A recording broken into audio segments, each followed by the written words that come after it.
একটা নয়, দুটো নয়, পাঁচটাও নয়, পরপর 42টা শিশুর নৃশংসভাবে হত্যা। আর তার পিছনে দায়ী 3 জন মহিলা, যারা নিজেরাও সন্তানের মা ছিল। ভারতবর্ষের ইতিহাসে এই 3 রাক্ষসে মহিলাকেই নৃশংস সিরিয়াল কিলারের তালিকায় সবচেয়ে উপরে রাখা হয়। একটা দুধের শিশুকে পিস পিস করে কেটে তাকে ব্যাগের মধ্যে ভরে সেই ব্যাগ সমেত সিনেমা দেখেছিল এই 3 জন খুনি মহিলা।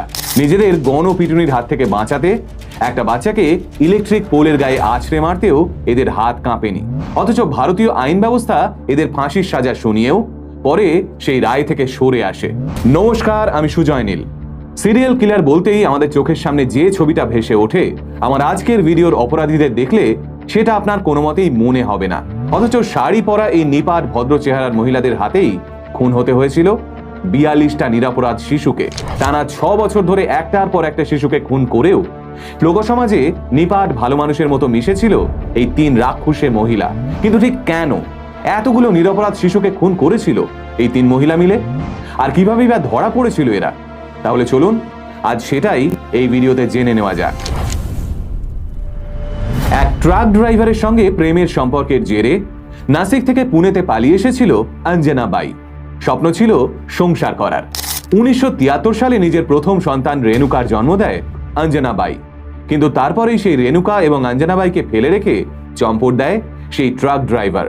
একদিকে কোলে ছোট্ট মেয়ে, অন্যদিকে পেটে খিদের আগুন। এই পরিস্থিতিতে চাইলেই হয়তো কোথাও একটা সামান্য মাইনের কাজ জুটিয়ে নিতে পারত অঞ্জনা বাই। কিন্তু না, অঞ্জনা বাই বেছে নিল শর্টকাট, চুরি করে টাকা রোজগারের শর্টকাট। মা হিসেবে অঞ্জনা বাই নিজে তো চুরি করতই, পাশাপাশি মেয়ে রেণুকাকেও সে শেখালো চুরি করার পাঠ।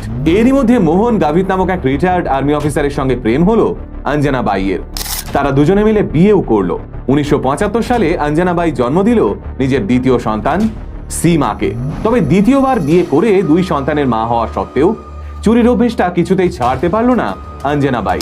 ফলে কিছুদিনের মধ্যেই লোক সমাজে জানাজানি হলো। আর্মি অফিসার মোহন গাভিতের সামনে খসে পড়ল অঞ্জনা বাই এর মুখোশটা।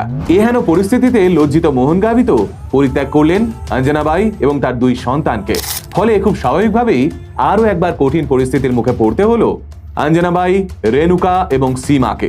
রেণুকা তো আগে থেকেই চুরিতে সিদ্ধহস্ত ছিল, এবার সীমাকেও চুরি শেখালো অঞ্জনা বাই। প্রথম দিকে চুরিগুলো অভাবের জেরে করলেও ধীরে ধীরে লোভ বাড়তে লাগলো অঞ্জনা বাইদের। এভাবেই কেটে গেল 14টা বছর। 1989 সালে মাত্র 16 বছর বয়সী রেণুকার সঙ্গে বিয়ে হলো পুনে শহরে টেলারিং এর কাজ করা কিরণ শিন্ডের। আর ঠিক তারপর থেকেই শুরু হলো অঞ্জনা বাই, রেণুকা এবং সীমার সিরিয়াল কিলিং এর অধ্যায়।